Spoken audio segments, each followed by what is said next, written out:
address. A big hand to Lindsey.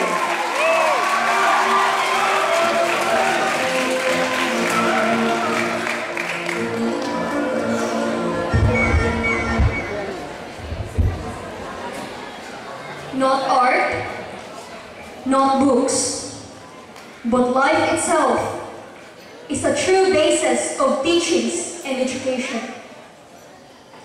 To our school president, Reverend Father Clyde Saletero O'Carm, to our finance head, Sister Virginia Isidore E. Deloria Carm OL, to our basic education principal, Sister Mary Stephanie C. Bumanciso Carm OL, honored guest speaker, Dr. Maria Gurley Hidalgo Pinungan, PhD, beloved parents, members of the faculty, friends, my fellow graduates, my fellow Carmelians, ladies and gentlemen, a pleasant afternoon.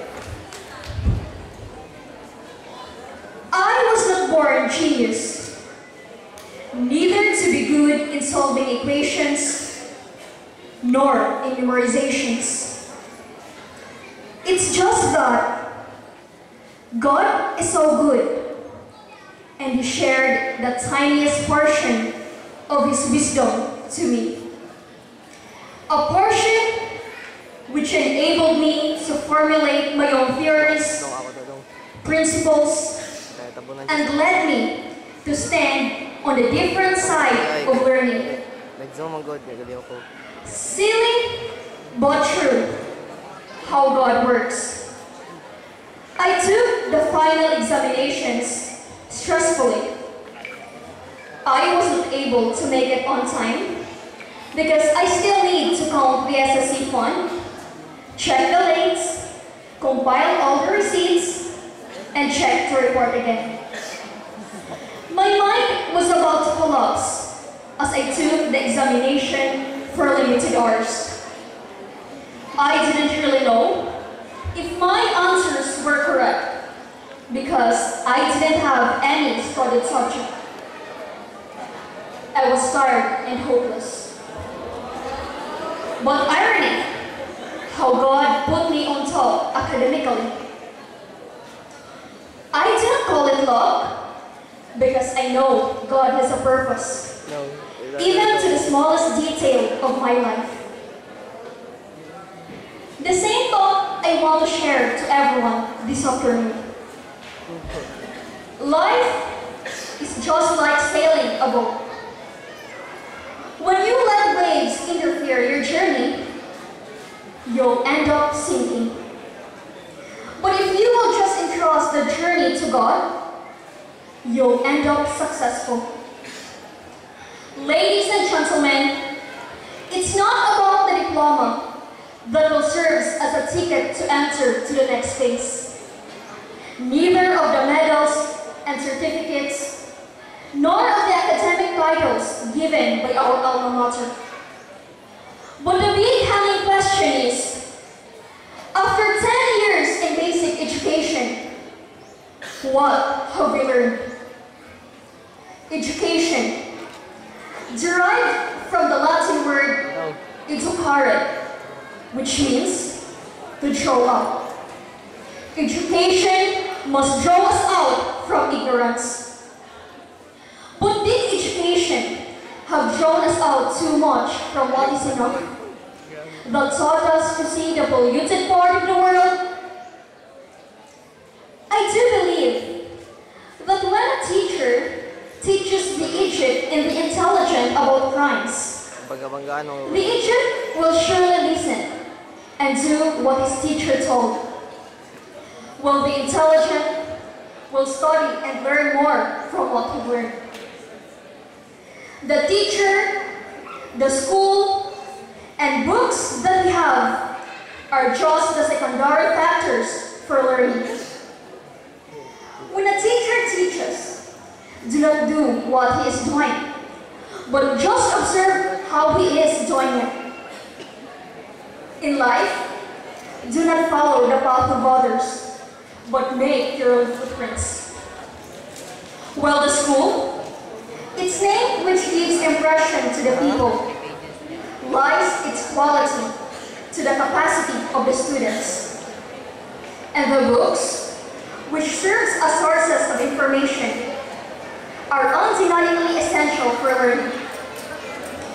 I admire a man whose knowledge is based on the written scriptures, but I more admire a man who reads books because he considers the ideas, but has never been in love to the printed words. But instead, he makes his own book. Ladies and gentlemen, not teachers, not school, not books are the true main basis of learning. The point that I want to highlight this afternoon is the God-given life, associated with God-given intellect, the hidden gift which God has prepared, and no time can tell how it works.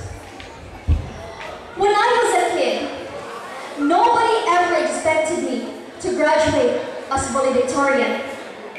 Neither my primary teachers nor my family. I started my first year in elementary with the grades of 7 to 8. I was grade 1 when I first learned how to escape from my classes. But silly, I finished basic education as an SEC president, standing against those who escaped from their classes. I was in my primary level when I hated grammar and everything about English. But God is so good. He let me finish high school as an editor-in-chief. And now, after 10 years in basic education, there are people behind me. First and foremost, to the Almighty Father, my Master, our Master, who is present in every second of my life, and who keeps on saving me every time I fall. I consider myself a parasite without the Lord. Every second, every moment, I rely to the Lord. And wow, praise Him. He never disappointed me. His love is unceasing. My speech this afternoon is passionately dedicated to my Master, who sent me here to speak before you, and who shared to me the tiniest chip of His wisdom. Lord, my Master, thank you. To my loving family, who've been there to inspire me and to support me, not just financially, but as well as emotionally and psychologically. Especially to my mother. Ma, you're the best mother in the whole world. I find no words to say how thankful I am for having you in my life. Thank you.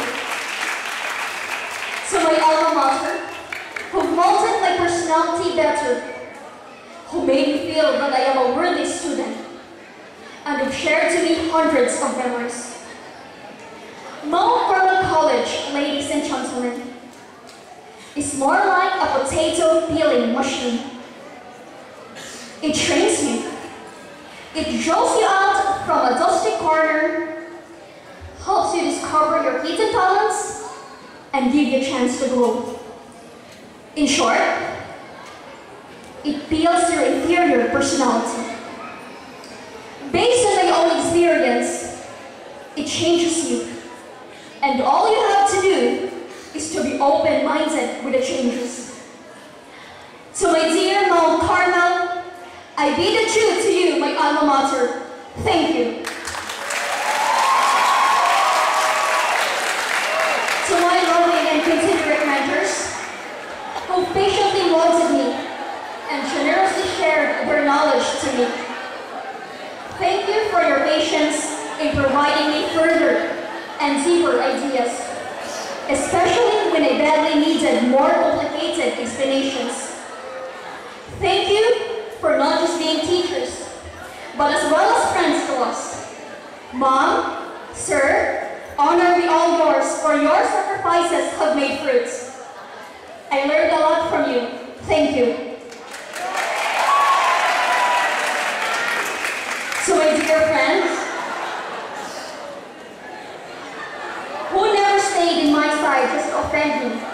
but to give comfort. Have not been with me when I laughed, but when I cried. You know who you are. Thank you.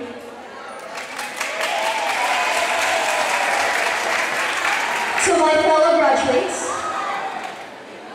for the past years, God had given us the gift of choosing our own family in school. The chance to be inspired by our high school crushes. The opportunity to treat the sons and daughters of people whom we do not know as our own brothers and sisters. And the chance to grow up and learn together. It may be hard for us to let go of those people who once changed and challenged our personalities. People whose names have been written in our memories. And it's maybe harder for us to let go of the memories we had with them. Memories which made us more than just batchmates, but a family. We've proven that on the darkest age of our lives, sometimes the best family we can ever have to comfort, understand, and love us cannot be found in school. Cannot be found at home, rather, but in school. It may be harder for us to get over from those memories we had, but we must do, because life is a continuous journey, and learning is an unending process. But whatever problems may hinder our way, the assurance will be surely this: our memories will be forever cherished. Thank you. To my fellow Carmelians, especially in the high school family, I know that my thank you will never be enough to pay back the trust and support you have provided. But just let me say this. I thank you for all the votes I gained during the SSC elections. My SSC projects will be fully completed in June 2012. I thank you for all the yells, shouts, and claps you've generously given to me during my performances. My fellow Carmelians, in my entire high school life, this may be the last time for me to hold the microphone and speak before you all. So, I'm taking this opportunity to thank you all. Ladies and gentlemen, yes, life is just like sailing a boat. The journey is continuous. As what others commonly said every graduation, it's not the end, but the beginning. Well, it might be true, because that is why graduation is also called commencement exercises, non-termination exercises. After high school, we will go on separately and begin pursuing our different dreams and goals in life. And soon, we will be facing a more hectic, a more complicated, and crucial world. The competition between intellectuals is not yet over, but it's just starting. Successful people are not those who received awards, medals, and glory during the graduation, but those who finished their studies with enough learnings to sustain their journey. It's just like sailing a boat.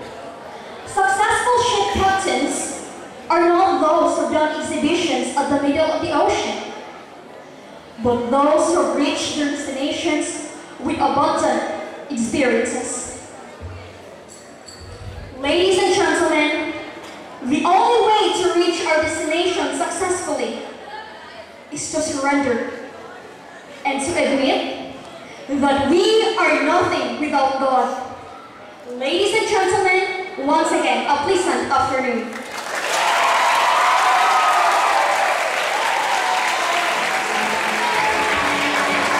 Thank you very much, Lindsey. for that heartwarming message.